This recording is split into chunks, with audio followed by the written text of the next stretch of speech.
પ્રભુ ઈસુ ખ્રિસ્તની જય આજના આ વિશેષ વિશ્લેષણમાં આપ સૌનું સ્વાગત છે. તો આજે આપણે બાઇબલના એક બહુ જ રસપ્રદ અને સાચું કહું તો થોડા રહસ્યમય એવા ઘટનાક્રમ વિશે વાત કરવાના છીએ. આપણે નિર્ગમનના 17મા અધ્યાયના એક ઊંડા રહસ્યને ઉકેલવા જઈ રહ્યા છીએ. આ કોઈ સામાન્ય ઐતિહાસિક વાર્તા નથી, પણ આમાં એક ખૂબ જ ઊંડો આધ્યાત્મિક સંદેશ છુપાયેલો છે. જરા કલ્પના કરો, અમાલેકીઓ સાથે એકદમ ભયંકર યુદ્ધ ચાલી રહ્યું છે અને મૂસા પહાડની ટોચ પર પોતાના બંને હાથ ઊંચા રાખીને ઊભા છે. આ દ્રશ્ય જોઈને કોઈને પણ સવાલ થાય કે આખરે મૂસાએ પોતાના હાથ શા માટે આમ ઊંચા રાખ્યા હશે? શું આ ખાલી કોઈ શારીરિક મુદ્રા હતી? ચાલો આ રહસ્યના મૂળ સુધી જઈએ. નિર્ગમનના 17મા અધ્યાયની 11મી કલમ આ રહસ્યને વધુ ઊંડું બનાવે છે. ત્યાં સ્પષ્ટ લખ્યું છે કે જ્યાં સુધી મૂસા પોતાના હાથ ઊંચા રાખતા ત્યાં સુધી ઇઝરાયેલીઓ જીતતા, અને જેવા એ હાથ નીચે કરતા કે તરત જ અમાલેકીઓ જીતવા લાગતા. તો નિર્ણાયક સવાલ એ છે કે શું આ માત્ર એક સાદી પ્રાર્થના હતી, કોઈ જાદુઈ લાકડીનો ખેલ હતો, કે પછી નીચે લડી રહેલા સૈન્યને બસ હિંમત આપવાનો પ્રયાસ હતો? તો ચાલો સૌથી પહેલાં આપણે બાઇબલના આધારે એ સમજીએ કે હાથ ઊંચા કરવા પાછળના મુખ્ય કારણો કયા કયા હોઈ શકે છે. એક નાનકડી શાસ્ત્રીય તપાસ કરીએ. બાઇબલ પ્રમાણે જોઈએ તો પહેલું કારણ છે શપથ લેવા, બરાબર ને? જેમ કે ઉત્પત્તિ 14માં અબ્રાહમે કર્યું હતું. બીજું કારણ છે પ્રાર્થના અને વિનંતી કરવી. ત્રીજું, બલિદાન ચડાવતી વખતે હાથ ઊંચા કરવા. અને ચોથું, ઈશ્વર પાસે કૃપા અને દયાની ભીખ માંગવી. જો આપણે અબ્રાહમથી લઈને દાઉદ સુધી જોઈએ તો આ બધાએ ઈશ્વર સમક્ષ પોતાની ઊંડી આધ્યાત્મિક સ્થિતિ દર્શાવવા આ જ મુદ્રાનો ઉપયોગ કર્યો છે. હવે બાકીના કારણો પણ જોઈ લઈએ. પાંચમું કારણ છે આશીર્વાદ આપવા.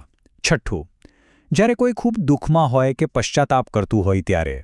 અને સાતમું સૌથી મહત્વનું કારણ છે સંપૂર્ણ સંમતિ દર્શાવવી, એટલે કે પૂરા દિલથી આમીન કહેવું. હવે જરા વિચારો કે આ સાતમાંથી એવું કયું કારણ છે જે મૂસાના આ યુદ્ધ વખતના કાર્યને બરાબર સમજાવે છે? શું એ ખરેખર આશીર્વાદ હતો કે પછી કંઈક બીજું જ? આ સમજવા માટે આપણે પહેલાં તો દુશ્મનને બરાબર ઓળખવો પડશે. એટલે કે અમાલેકીઓની દુશ્મનાવટ શું હતી એ સમજવું ખૂબ જ જરૂરી છે. ઈશ્વર આ અમાલેકીઓ પર આટલા બધા ક્રોધિત કેમ હતા? પુનર્નિયમનો આ સંદર્ભ જુઓ એટલે ખ્યાલ આવશે. જ્યારે ઇઝરાયેલીઓ ઇજિપ્તની ગુલામીમાંથી બહાર આવ્યા, સાવ થાકેલા અને તરસ્યા હતા, ત્યારે અમાલેકીઓએ શું કર્યું? એમણે પાછળ રહી ગયેલા નબળા અને નિર્દોષ લોકો પર કાયરતાથી હુમલો કરી દીધો. મતલબ કે તેઓ ઇઝરાયેલની મુક્તિના માર્ગમાં એક બહુ જ મોટો અને ક્રૂર અવરોધ બની ગયા હતા. અને એટલું જ નહીં, વર્ષો પછી રાજા શાઉલને ઈશ્વરે જે આદેશ આપ્યો એ જુઓ. પ્રથમ શમુએલ 15:3 એકદમ સ્પષ્ટ કહેવામાં આવ્યું છે કે અમાલેકીઓ પર હુમલો કરો અને એમને સંપૂર્ણપણે નષ્ટ કરી દો. કોઈના પર જરાય દયા ન રાખો. આનો સીધો અર્થ એ થાય છે કે અમાલેક એક એવો દુશ્મન હતો જેને ઈશ્વર પૃથ્વી પરથી સદંતર ભૂંસી નાખવા માંગતા હતા. તો હવે પાછા મૂળ વાત પર આવીએ. હાથ ઊંચા કરવા એ આશીર્વાદ હતો કે પછી તીવ્ર વિરોધ? આનો સાચો અર્થ શું છે? હવે આવે છે આપણા આજના આ વિશ્લેષણનો સૌથી રસપ્રદ વળાંક. આપણી સામાન્ય માન્યતા શું હોય છે કે હાથ ઊંચા કરવા એટલે આશીર્વાદ આપવા કે શાંતિની પ્રાર્થના કરવી, ખરું ને? પણ ધર્મગ્રંથો પ્રમાણે જોઈએ તો અહીં સત્ય કંઈક અલગ જ છે. અહીં હાથ ઉઠાવવા એટલે વિરોધ કે શ્રાપની ઘોષણા કરવી. જી હા, એકદમ સાચું સાંભળ્યો. મૂસા પહાડ પરથી કોઈ આશીર્વાદ નહોતા આપી રહ્યા, પણ એ તો અમાલેકીઓ વિરુદ્ધ ઈશ્વરના ભયંકર ન્યાય અને શ્રાપની ઘોષણા કરી રહ્યા હતા. આ વાતને વધારે સારી રીતે સમજવા માટે આપણે ઇજિપ્તના ચમત્કારોને યાદ કરવા પડશે. મૂસાના લાકડી ઉઠાવવાના જૂના દાખલાઓ પર એક નજર કરીએ. ઇતિહાસનો આખો ઘટનાક્રમ જુઓ, બહુ જ આશ્ચર્યજનક છે. ઇજિપ્તમાં જ્યારે મૂસાએ પોતાના હાથ ઊંચા કર્યા ત્યારે કોઈ શાંતિ નહોતી આવી, પણ વિનાશ આવ્યો હતો. નદીનું પાણી લોહીમાં ફેરવાઈ ગયું, કરા પડ્યા, તીડનું આક્રમણ થયું, 3 દિવસ સુધી ઘોર અંધકાર છવાઈ ગયો, અને છેલ્લે હાથ ઉઠાવ્યો ત્યારે લાલ સમુદ્રમાં ફારૂનનું આખું સૈન્ય ડૂબી ગયું. ટૂંકમાં દરેક વખતે ઉઠાવેલો હાથ દુશ્મનો પર દેવી ન્યાય અને વિનાશ જ લાવ્યો છે.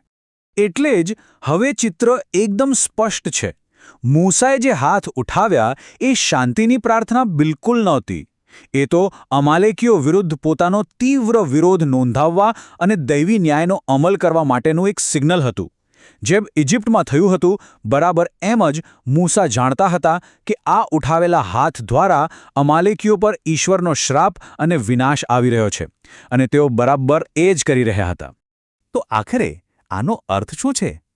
આનો અર્થ છે દૈવી ન્યાય સાથે સંપૂર્ણ સંમતિ દર્શાવવી અને મક્કમતાથી ઈશ્વરની સાથે ઊભા રહેવું. જો આપણે નિર્ગમન 17ની 16મી કલમ જોઈએ તો ત્યાં આખી વાત સ્પષ્ટ થઈ જાય છે. હાથ ઉઠાવવા એ બીજું કંઈ જ નહીં પણ મૂસાની દૈવી ન્યાય સાથેની સંપૂર્ણ સંમતિ હતી. યાદ કરો, આપણે શરૂઆતમાં 7મું કારણ જોયું હતું ને, સંમતિ દર્શાવવી. મૂસા હાથ ઊંચા કરીને જાણે એમ કહી રહ્યા હતા કે પ્રભુ, આપે કહ્યું છે કે અમાલેકનો નાશ કરવો છે અને હું પણ આ દૈવી નિર્ણય સાથે પૂરેપૂરો સંમત છું. આમીન. તેઓ આ આધ્યાત્મિક દુશ્મનો સામેના ઈશ્વરના પેઢી દર પેઢીના યુદ્ધમાં મક્કમતાથી ઈશ્વરની સાથે ઊભા હતા. તો આ બધી રસપ્રદ અને ઊંડાણપૂર્વકની વાતો સમજ્યા પછી આપણા સૌ માટે એક બહુ મોટો પ્રશ્ન ઊભો થાય છે. શું આપણે પણ દૈવી ન્યાય અને સત્ય સાથે આવી જ સંપૂર્ણ સંમતિ દર્શાવીને મક્કમતાથી આપણા હાથ ઊંચા કરવા તૈયાર છીએ ખરા? શું આપણી આધ્યાત્મિક સમજણ આટલી સ્પષ્ટ છે? મને આશા છે કે આજના આ વિશ્લેષણ દ્વારા મૂસાના એ ઉઠાવેલા હાથનું સાચું રહસ્ય સારી રીતે સમજાઈ ગયું હશે. અંત સુધી જોડાયેલા રહેવા બદલ ખૂબ ખૂબ આભાર. શલોમ.